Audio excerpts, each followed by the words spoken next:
Hi guys, welcome back to the channel.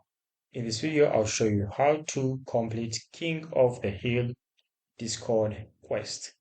Quick one guys, open up your Discord. I recommend using the Discord application itself on the web browser. Now tap on quest over here.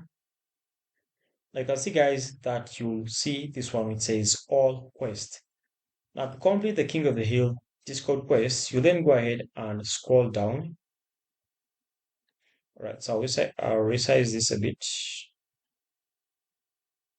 Right, so go ahead and scroll down like this. Now you need to scroll down until the last end. You'll be able to see King of the Hill. Now this over here, guys.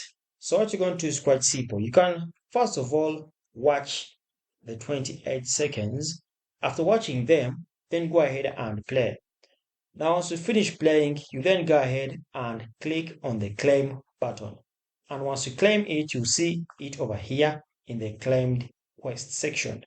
Thanks for watching guys. Subscribe.